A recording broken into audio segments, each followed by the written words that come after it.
Hello, this is Matt on the Moon Lambo channel. XRP price has been jumping as Ripple announces on-demand liquidity expansion via a key partner and lots of expectations regarding the conclusion of the SEC v. Ripple lawsuit. So, the type of on-demand liquidity expansion that was just announced highlights the genuine usefulness of XRP as a bridge currency. And look, as long as XRP remains useful, I believe it will always be worth something in open markets. And the firm that they end up referencing in the article, which I'm going to run through, which is on your screen right now, brand spanking new article, and this is from Ripple. This is an official press release from them. This is one of the first on-demand liquidity customers several years ago, and after several years, they're just expanding their use of it. And after reading through this, like, one of the things that I found most exciting was something that popped in my head that I saw David Schwartz talking about in video clips dating back to 2017, if not earlier, which is before I was in crypto. I jumped in November 2017, but I remember seeing these video clips even leading up to that point. And he was talking about how large firms, for example, Amazon, could benefit from utilizing XRP for their own internal treasuries. Because as it turns out, what's being referenced here from this customer, the way in which they're expanding their own usage of on-demand liquidity and thus XRP as a bridge currency is with internal treasuries. And there are so many firms, especially large firms, the world over, that if you've got all sorts of locations and subsidiaries in various countries the world over, all using different fiat currencies, you've got serious friction with your own internal treasuries. And I just remember David Schwartz talking about how XRP is something that could fix that. So hang with me, because I'm going to explain exactly what is being discussed here in sufficient detail. But before going further, I do want to be clear. I do not have a financial background of any kind. I am not offering financial advice. And you definitely should not buy or sell anything because of anything that I say or write. I'm just an enthusiast who enjoys making YouTube videos about crypto-related topics, but just as a hobby and just for fun.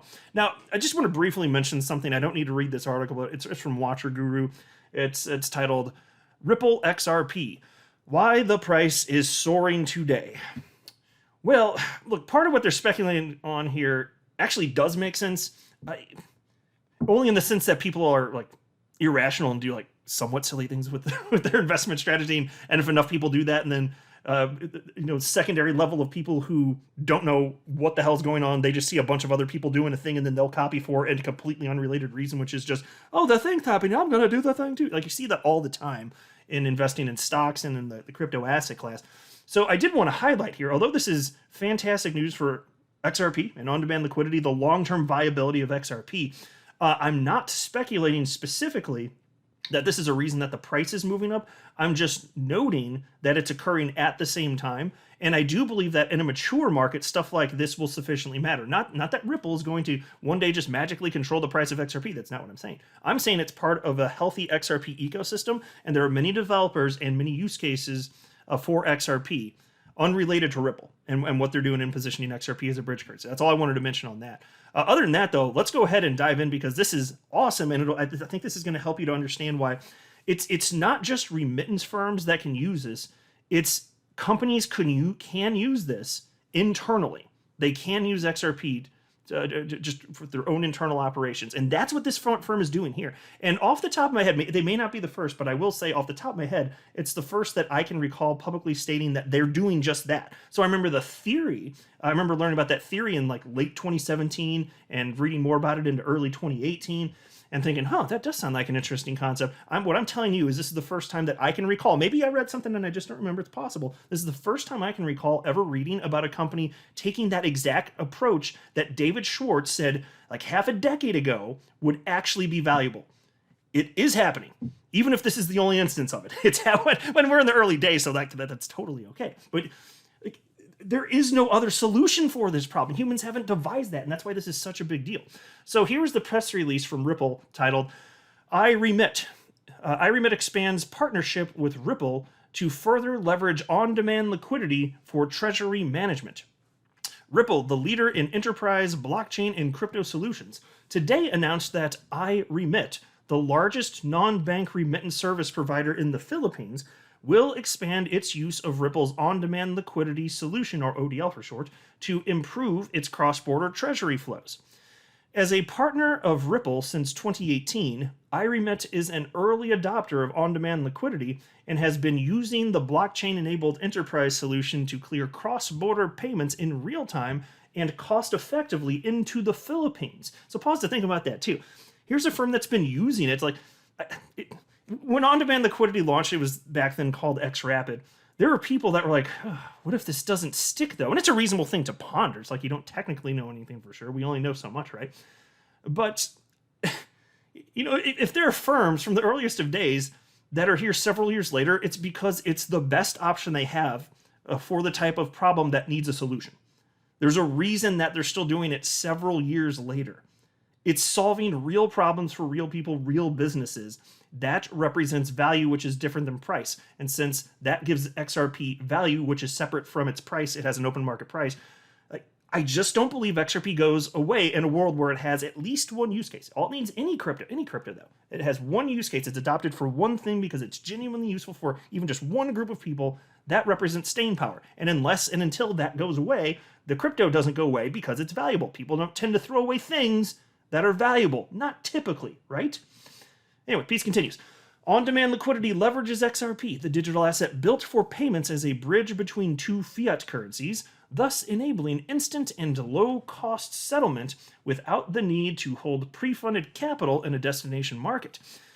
Having first experienced the benefits of on-demand liquidity to enable instant cross-border payments into one of the top 5 remittance destinations globally, IREMET chose to expand their use of on-demand liquidity to improve their internal treasury management. Now, let's pause. I'm going to get to exactly what that means. I think this is one of those things where, especially if you're not, if you don't have a finance background, and I don't, this is the type of thing where when I jumped into crypto, I'd read something like them, like, okay, but what the hell does it mean? You said it helps their treasury flows. What does that actually? I promise I shall get to that. But let me just run through this a little bit further. Due to the archaic infrastructure that correspondent banking relies on, traditional treasury payments are subject to the same barriers and friction associated with cross-border payments. By leveraging on-demand liquidity for treasury payments, IREMET is now able to get 24/7 all year round access to liquidity for their funding requirements, thereby enabling same-day settlement globally. And by the way, just pause and note, if you're wondering why didn't they say real-time settlement, they said same-day settlement. Well, here's the thing. So XRP settles in real time, okay? So we're talking 3 to 5 seconds typically. The thing is, and what XRP can't control is the local payment rails. So you can imagine after the part involving XRP, a cryptocurrency, is complete on exchange, well, eventually, because the last step of the crypto portion would be XRP being sold into the destination market. So whatever that exchange is, XRP would be sold on that cryptocurrency exchange. Well, then that exchange has to move that actual money via the legacy financial system to the final destination. So it could be a bank, it could be a remittance firm, whatever it is. So say it's a bank though. Okay, no, that's just real money moving however fast it moves in that particular market using whatever technology they're using. And that type of technology, the local rails, it's different the world over. So how long does it take for the exchange to send the actual money? How long does it take for the bank to note that they've got it? And then once they've got it, how long does it take the bank to actually make sure that the customer can see it in their account online or in person at a branch or whatever? So that's what we're talking about when we're saying local rail. So there's other stuff that's, not exactly related to XRP, but when you're talking about the correspondent banking system, the chain of bilateral banking relationships that make international payment flows possible, the settlement specifically, they're so slow and so costly. This is a dramatic leap forward. So even though you're not talking about, because look, we don't have, and we probably will never have, uniform local rails the world over, but this is so close, and local markets can fix that little last bit and get a bit better. So I think anyway, that's the long way of explaining why I think they said same-day settlement globally instead of instant. It does kind of depend. Anyway, moving on. Having eliminated the need to pre-fund destination accounts over several days, IREMET can now channel these funds to scale the business operations of their overseas subsidiaries and support its partners. And so look, you can see Look, there are over 11,000 financial institutions, including banks, that are part of the SWIFT network, for example. Tons of banks, tons of remittance firms, tons of financial institutions, all that stuff. Well, the hurdle that we've talked about, and I'm just going to assume that you know at least some about that for the sake of this conversation, because otherwise it would take like twice as long to make this video to try and run through that again. So I'm not going to get into that, and I'm going to assume that there's some knowledge on that part. Well, the fact that there's friction there because of the way that money moves around the planet, that's true. So like even if, so like say you're a financial firm in the United States and you want to send money to another financial firm in Mexico, for example, well, whether you're a financial firm or you're a company that has a location in the United States and you also have a location in Mexico, moving money about, even just to like pay employees, because where's most of your money coming in? Like how does that kind of branch out through the rest of the world? You got people working around the planet. Well, you got the same exact problem. And so this is what David Schwartz was effectively talking about, this idea of when it was just a for example. It's not like Amazon was using, but I'm pretty sure Amazon was the example he gave. He's like, look, big firms like Amazon, he may have named some others too. It's just been so long, I can't recall specifically. He's like, you could use this for, internal treasury operations here. Because when we're talking about internal treasury operations, we're just talking about the internal flow of money within a company. And they could be the subsidiaries of that company if money is commingled with them. That's what we're talking about here. So why couldn't you just plug in this well, it turns out you can, and they just did it here. So this is what, again, like half a decade ago, there were videos of David Schwartz talking about this, and it's for sure real right now today. How about that? So given this is a real solution, and this money moves around instantly, in terms with settlement finality, finality in terms of settlement, why wouldn't you do this if you're a gigantic firm? Why wouldn't you want to utilize this technology? Well, there actually are answers in the short term as to why you wouldn't. So obviously, jurisdictionally, you're going to get different answers depending on who might be suing you into oblivion. So you could think about the United States, on-demand liquidity shut down, at least for now, because of the SEC suing. So there are regulatory, things that need to be settled in various parts of the world. So some of the parts of the world have actually already figured that stuff out, thankfully, but that gets figured out. I'm always confident that stuff just gets figured out. It can be a messy process. It can take time, but it gets figured out. But the other thing, and this really takes time, it's something you can't program into a cryptocurrency or into proprietary software, is liquidity. There's not sufficient XRP liquidity to take care of these massive flows the world over. So is a company like Amazon going to be able to use this in any sort of meaningful way? Well, no. Not today, but in the future, sure. If we're right, and I think most of us feel this way, that's why I said we, if we're right, and the crypto pie gets substantially bigger, you can imagine it growing to tens of trillions of dollars in terms of market cap, and maybe at some point over $100 trillion in terms of market cap. And if XRP keeps growing in tandem with the entire world of crypto, and more people and more institutions jump in, and there's more people buying and selling XRP the world over in all sorts of different markets, that means an increase, presumably in price, certainly in liquidity, which is even more important for a product that is called on-demand liquidity. That's even more important than price. So, but the point is, when you get to those types of levels, that's when you could see these bigger firms jump on board. And I'm just saying, once that's in place and the technology is there, why would you want to use anything else?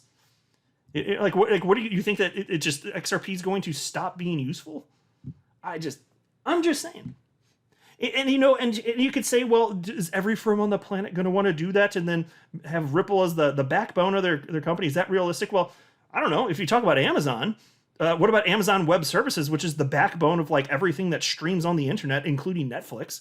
Like they've got so much power. If their web services go down, I mean, like the amount of control they have. So I'm not even saying that's good, but can humans behave in such a way where a firm has that much power? Well, yeah, it does happen. But even if they don't want to, if XRP is sufficiently liquid, a smart firm could even implement their own technology building on top of the XRP ledger and then source XRP from whatever exchange they want, because XRP is really good at this stuff.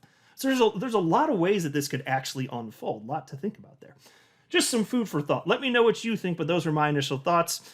I'll wrap up here, though. I'm not a financial advisor. You should not buy or sell anything because of anything that I say or write. That would be a very, very, very bad idea. Until next time, to the moon, Lambo.